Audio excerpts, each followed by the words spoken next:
Hi there, this is part 2 of this Marantz DD-82 DCC repair.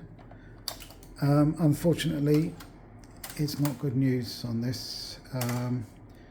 When I actually removed the board from here, you see it's playing, everything like that, but it's not playing. You see there's nothing here. I've tried cassettes as well, they don't play. Nothing plays. This is a DCC in here.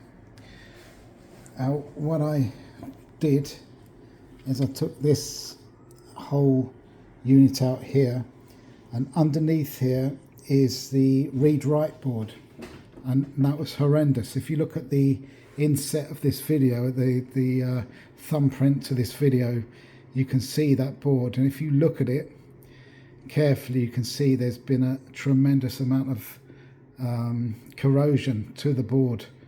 Unfortunately, the board,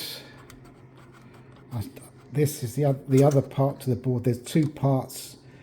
If you replace that read-write board, you've got to replace this as well, so you need to get a pair of boards. This is the other part. Now this one here, you can see those black marks there.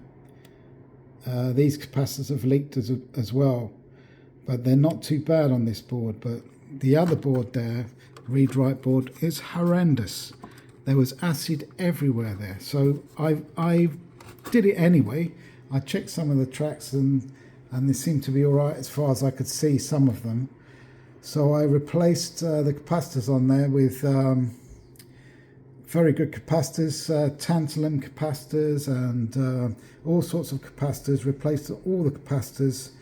But unfortunately, the plate throughs, which on this board, for example, you can see as dots. You see the dot there by C447. There's little plate through. I hope you know what a plate through is. This board, for example, is probably 3-layer.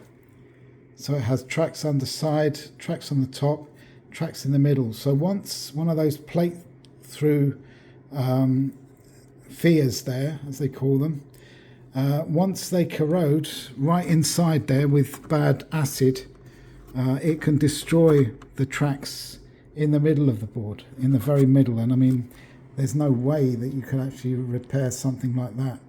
And it's so bad on that board. There's one mounting screw that mounts that board in. Even the mounting screw was corroded. Horrendous. The cable as well was also showed corrosion. So this was beyond. I wouldn't say necessarily that all DCC players are like this, or these DD-82s would be like this necessarily. But there's an awful lot of these on eBay for parts not working, so that seems to say a lot. Also, if you look at the general construction of this plastic transport here and the actual level of components here, I don't think it's all that compared to, for example, a Sony DAT player, which is digital audio tape as well, obviously.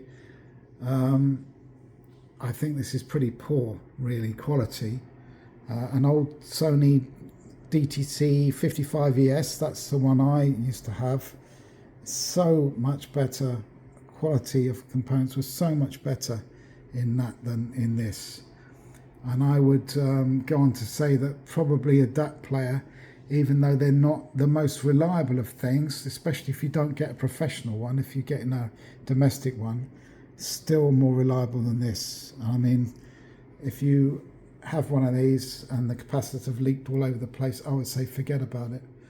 I think from America, Dr DCC, he will take this board and the read-write board as an exchange for, I think it's $169 I saw there, or it might be cheaper than that, but he will take these two. If you send them to the States, he will send you some new boards for $169, but sorry, $269 is what I saw. But even so, when he does that, I'm not really sure that this is really worth doing. This is based on a mini disc technology, but this uses digital tape.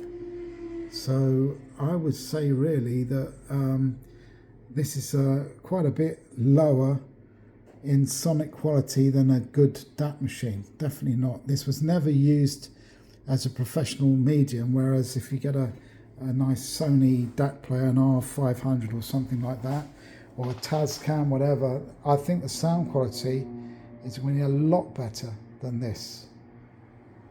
Anyway, that unfortunately is the end of the story, because there's nothing really I can actually do with this now. It's completely gone. So anyway, unfortunately a bad ending to this, but the customer paid this cheap price in an auction, and it turns out that on eBay they sell for much more than that for parts not working. So that's probably the way this is going to go, because it's definitely not salvageable, those boards in the state they were in. But I did try. Anyway, thank you for watching. You can't win them all. Thank you. Please like and subscribe, and I shall bring you more content very shortly.